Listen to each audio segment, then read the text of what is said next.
how was it that Vinny Poncia was able to work with Kiss and you for so long? I know you probably met him because he worked with Ringo Starr before he did your solo album. Well, that's actually, I first wanted to use Tom Dowd, I think it was from Rod Stewart, because I was told that my voice sounded like Rod Stewart. Yeah, that's right. So I always thought it was Joe Cocker. I liked his better. But, you know, so I said, okay, let me get the guy who does a real good raspy voice. And he turned me down in Florida. I don't know, forget it. I was crushed. How could you turn me down? You know? So I got back, and Bill Aucoin brought in Vinny Poncia.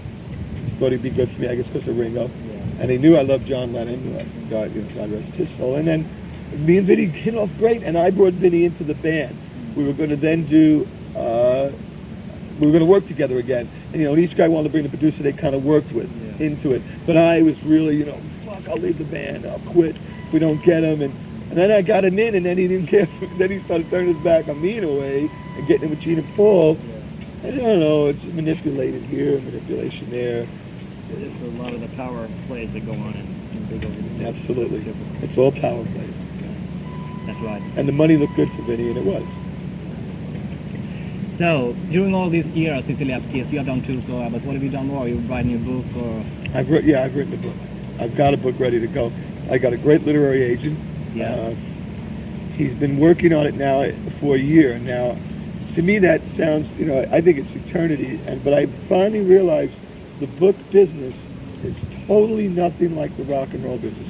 You know, you could you could have a hit single out tomorrow. Yeah. You could be the biggest star in the world overnight. That's right.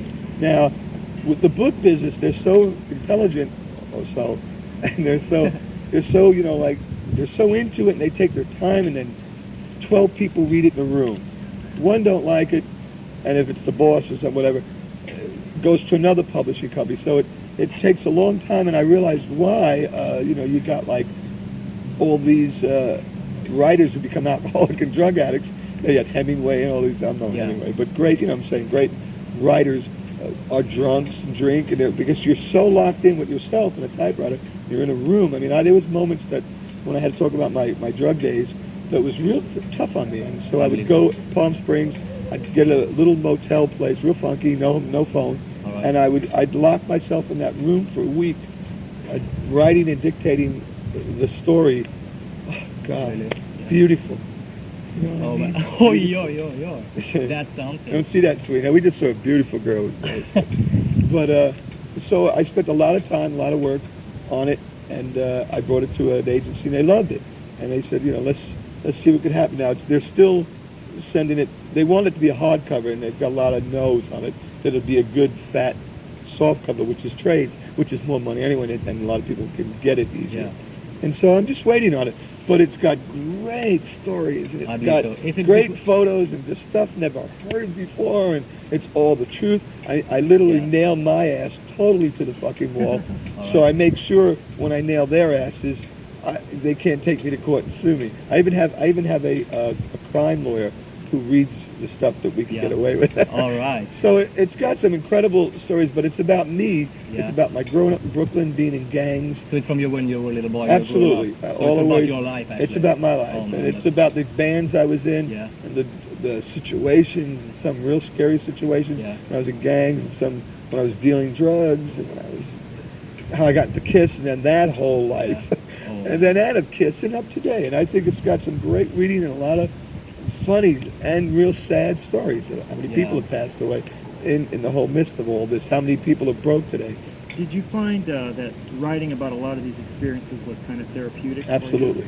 100%. Sort of like a primal release. Absolutely. It was self-analogy. It was self-analysis. Absolutely. And because, like, I found myself at times crying and drinking and, you know, oh, man, just going through hell and reliving it all.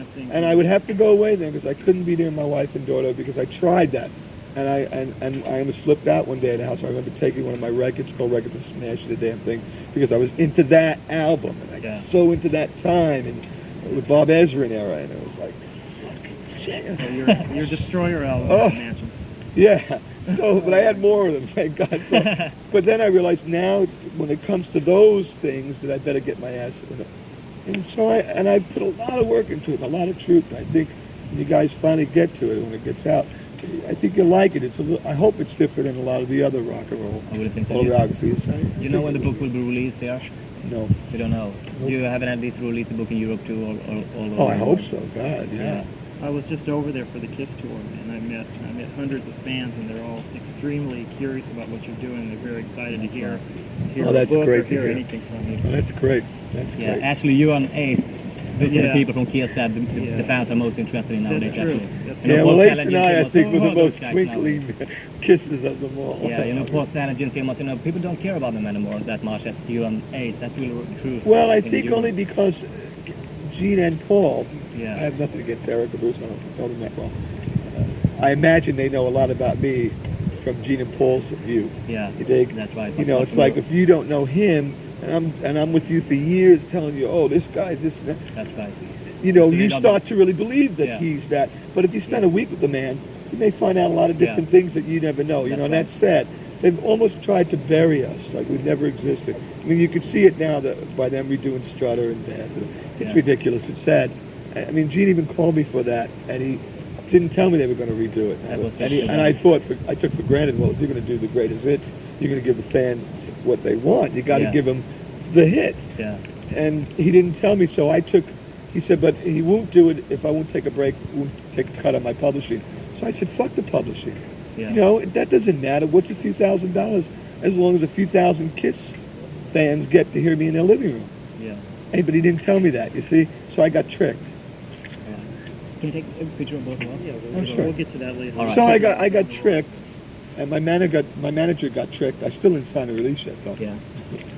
I got a lot smarter these days.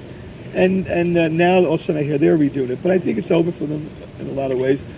I think they'll still be successful for whatever they do. You see, I don't hold grudges. I try not to. I learned that that's bad for you. You know, it's not healthy to be angry at everybody. It's better to be happy. Don't worry. Be happy, don't go. Yeah, that's right. It's true though, and I am a happier guy these days. You've got me probably at the best time I've ever felt in my life. I mean, I've seen this guy through all kinds of a few stages I went through the last 3 years living here, and this is, I feel, you know, I'm ready to go in and fight again, and I think that's healthy. Really, the fans gonna be so glad when they hear this. Yeah, Yes, and can't talking about, I'm going to start my own band, Yeah. and we don't have a name, and so far it's the Peter Criss Band. And our first, what we're going to work on is our first tour is Europe.